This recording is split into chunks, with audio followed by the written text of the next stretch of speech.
연말이 되면 사람들은 문턱이 닳도록 찾아왔습니다. 어떤 빚은 새로워진 것이고, 어떤 빚은 몇 년 동안 진 것이고, 어떤 빚은 오래 세월 지난 다음에도 못 갚을 그런 빚들이었습니다. 어떤 사람들은 왔다 가지만은, 어떤 사람들은 왔다가 며칠씩 있다가 갑니다. 어떤 사람들은 빈손으로 가지만은, 어떤 사람들은 조금이라도 받고 갑니다. 세월은 지나면 지날수록 빚은 점점 늘어나고, 또 우리 가정의 수입은 점점 줄어들었습니다. 그래서 저는 어릴 때부터 제일 힘든 게 뭐냐, 바로 연말입니다. 많은 어린이들에게는 연말은 기쁨의 연말이었죠. 즐거움의 연말이었죠.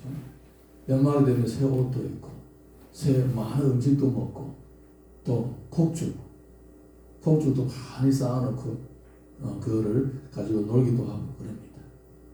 그런데 우리는 그러지 못했어요. 매년 연말이 되면 아버지 엄마는 빚바지 군들을 피하느라고 거의 집에 안 계셨고 남의 집에 놀러 다녔습니다. 빚바지 군들이 와서 너네 엄마 아빠 찾아오라고 하면 찾아와야 될지 찾아오지 말아야 될지 고민입니다. 모른 척 하라, 모른다 하라 이래 시키고, 우리는 또 자꾸 찾아오라고 하니까 또 찾아다니고 내내 그랬던 것 같아요. 수년 동안 19살 때까지, 12살 때부터 19살 7년 동안, 성경에서 7년 내환난이라고 하는데 7년 동안 그렇게 살았습니다. 네. 우리 속된 말로 빚을 생각하면 진절머리가 나는 거예요. 진절머리가 나는 거예요. 소름이 돋을 정도로 싫은 거예요. 나는 나중에 커서 절대로 사람들에게 미지근을 살지 않겠다. 그렇게 다짐을 했어요. 나만 그렇게 사는 게 아니라 또 나중에 결혼하고 보니까 우리 집 사람도 그렇게 살았대요. 그래서 저희 부부는 뭐 서로 누구가 누구에게 뭐 고면하고 얘기하고 그럴 필요도 없이 둘 다 같은 마음을 가지고 있더라. 같은 말, 같은 마음, 같은 뜻으로 빚을 지고 살지 말자, 이런 생각하고 있는 거예요. 그런 환경 가운데 살았기 때문에 이제 얘기하게 되면 이렇게 뭐 소름이 돋을 정도로 싫은 거예요. 네.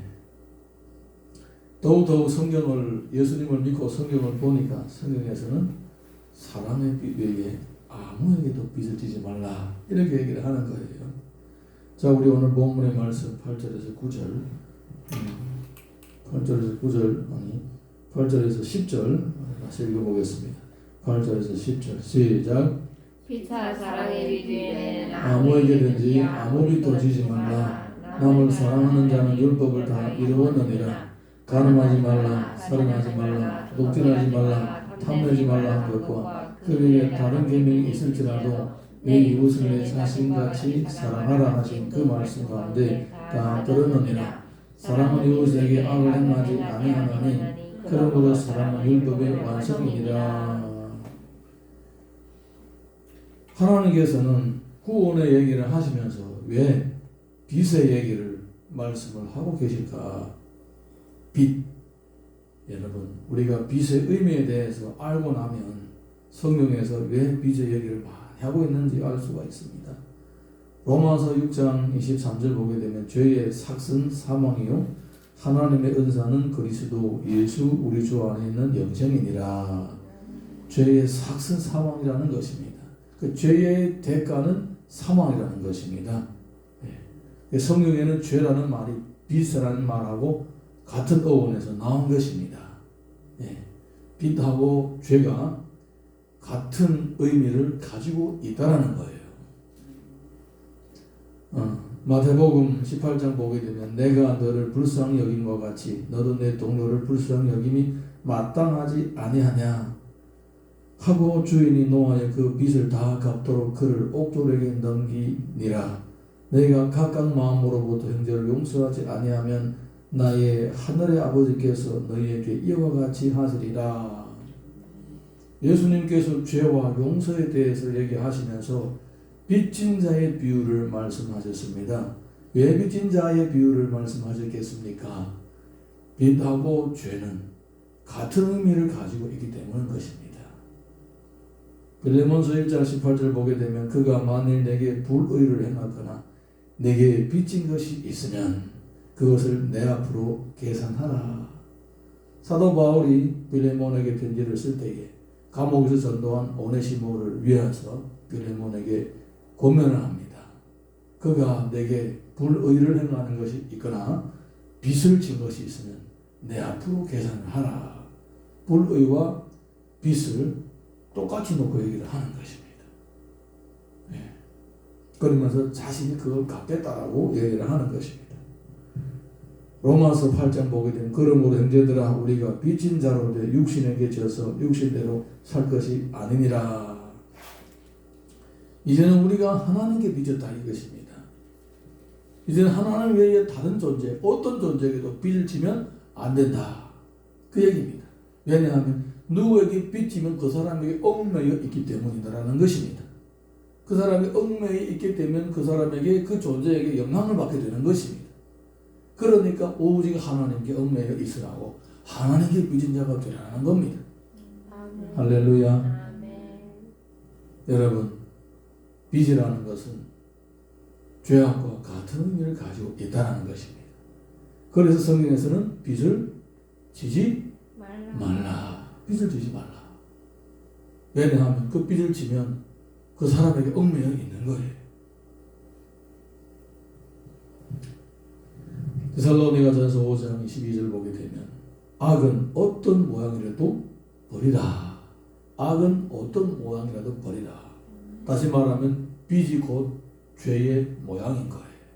그래서 성경의 많은 내용들을 보게 되면 죄를 설명할 때에 빚을 가지고 얘기를 하고 또 실제로 죄라는 단어가 빚의 단어와 같은 어원인 것입니다. 그래서 성경에서 이런 얘기를 하는 것입니다. 누가복음 6장 34절 보게 되면 너희가 받기를 바라고 사람에게 구워주면 칭찬받을 것이 무엇이냐 죄인들도 그만큼 받고자 하여 죄인에게 구워주느니라. 구워주고 또 받으려고 악착같이 쫓아다니는 이런 것들은 전부 다 하나님을 믿지 않는 사람들이 하는 일들이라는 것입니다. 그러면 우리 하나님을 믿는 사람들은 빌려주지도 말고 받지도 말아야 되는가? 구약에서 보게 되면 빌려줄 때에는 받으려고 생각하지 말라는 것입니다. 받으려고 생각하지 말라는 것입니다. 만약에 누구에게 뭘 빌려주고 옷을 전당물로 잡았으면 저녁이 되면 그 옷을 돌려주라고 그렇게 얘기를 하고 있습니다. 놀라죠? 놀랍죠? 이럴 정도로 놀랍습니다. 받으려고 만약에 빌려준다면 내가 그 사람에게 빌려주고도 항상 거기에 얽매여 있는 것입니다. 빌린 사람도 마찬가지입니다. 누구에게 빌리면 얽매여 있는 것입니다. 그래서 성경에서는 누구에게 빌려줄 때에 받으려고 생각하지 말고 그냥 빌려주라는 것입니다. 서로가 얽매여 있기 때문에 이렇게 심각하게 성경에서는 계속 빚의 얘기를 처음부터 끝까지 하는 이유는 빚은 곧 죄악의 모양이기 때문입니다. 사랑하는 성도 여러분, 사람에게 빚을 지지 마십시오.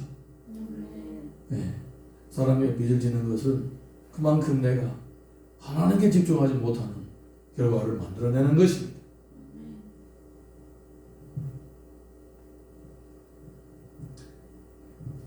빚을 지는 것은 내 자신을 어둡게 하고 또한 나에게 빌려준 사람도 그 사람도 마음이 어두워지는 거예요. 이런 것들은 다 죄악의 모양이다라는 겁니다. 이런 것들을 멀리하는 것은 그 자신을 구별하게 하는 것이고 거룩하게 사는 방법입니다. 할렐루야. 특별히 교회 안에서 많은 경우들 보게 되면 돈 때문에 시험이 되는 사람들이 많아지는데 서로 빌려주고 또 빌리고 또 갚지 않고 갚아달라고 하고 이러는 가운데서 서로 불편하게 되고 서로 시험에 드는 것입니다. 그래서 우리가 어릴 때에 선생님들이 교수님들이 목사님들 가르칠 때에 절대로 남에게 돈을 빌리지 말라고 합니다. 절대로 남에게 돈을 빌리지 말고 특별히 교회 안에서 돈을 빌리지 말라고 합니다.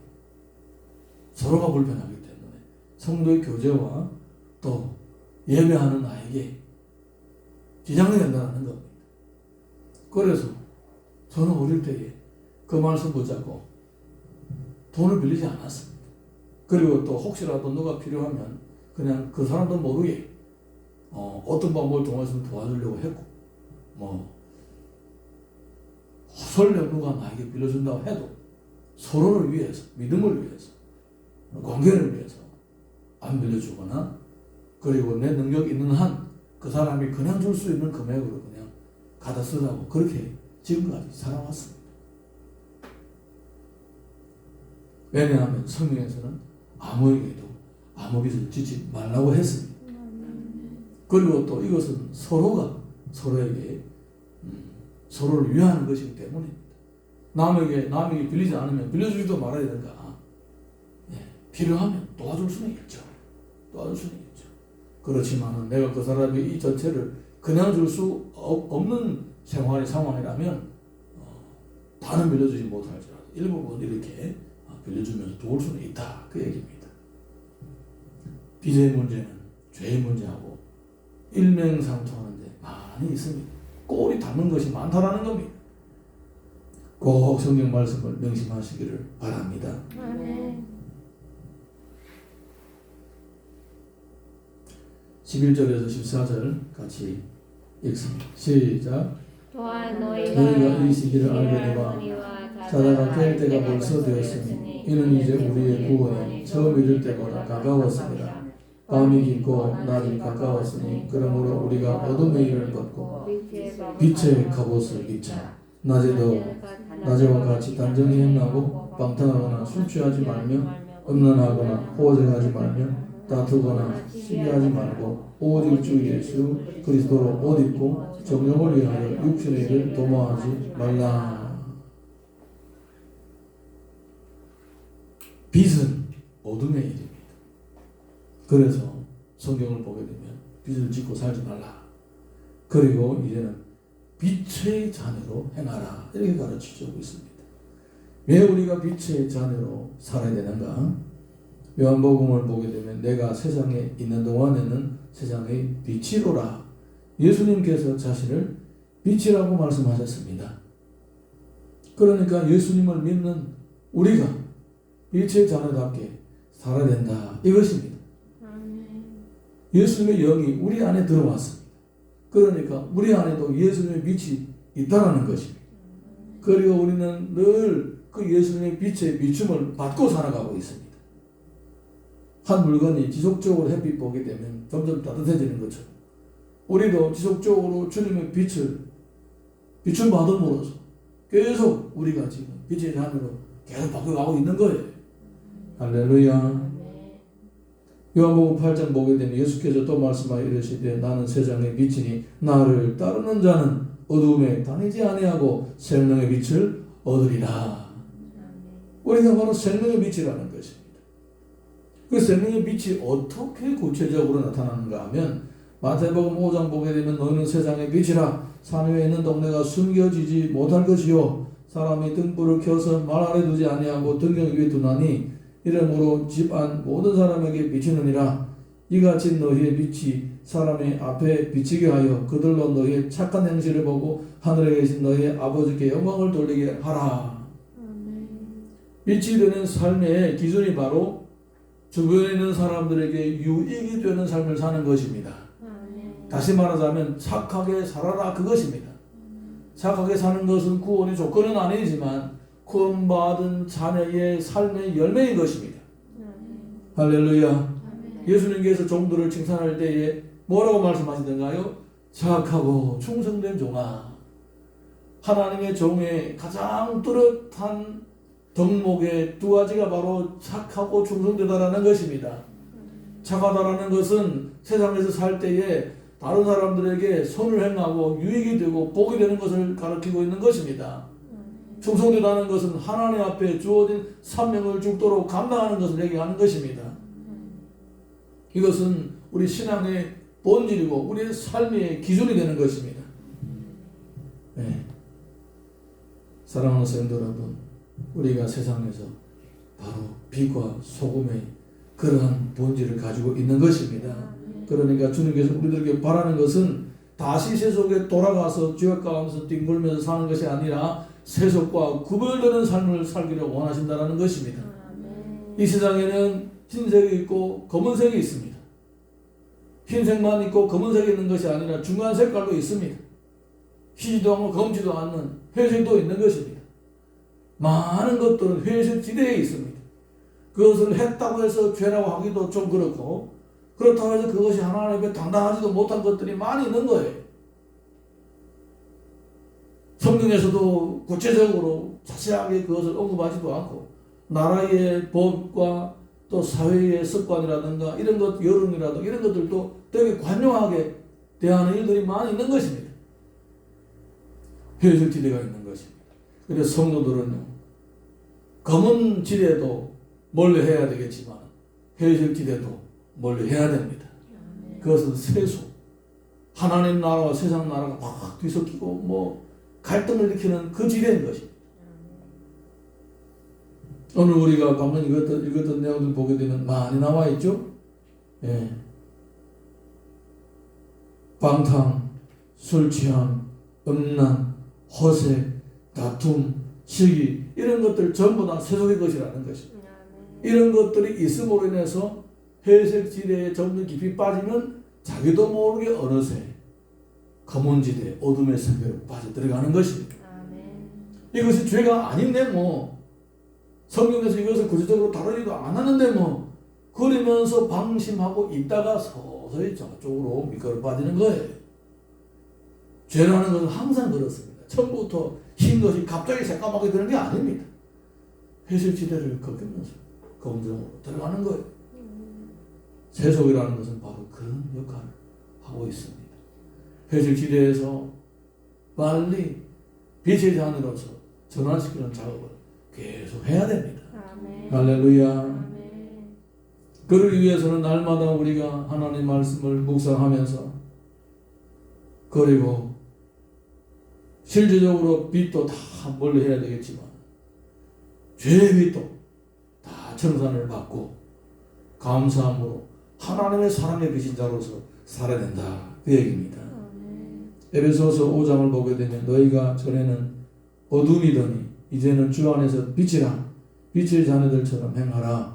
빛의 열매는 모든 착함과 의로움과 진실함에 있느니라.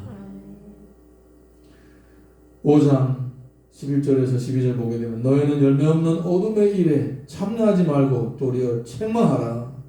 그들이 은밀히 행하는 것들은 말하기도 부끄러운 것들이라. 이렇게 얘기를 하고 있습니다. 어둠의 일을 버리라는 것입니다. 그 어둠의 일이 어둠에 있기도 하지만 회색지대에도 있다라는 거예요. 데살로니가전서 5장 5절에서 6절 보게 되면 너희는 다 빛의 아들이요 빛의 낮의 아들이라. 우리가 밤이나 어둠에 속하지 아니하나니 그러므로 우리는 다른 이들과 같이 자지 말고 오직 깨어 정신을 차릴지라. 깨어 정신을 차릴지라. 말씀과 기도에 항상 깨어있기를 예수님의 이름으로 축원합니다. 아멘. 오늘 하루도 빛의 자녀로 살아가시기를 다시 한번 주님의 이름으로 축원합니다. 아멘. 찬양 하나 부르고 같이 기도하겠습니다.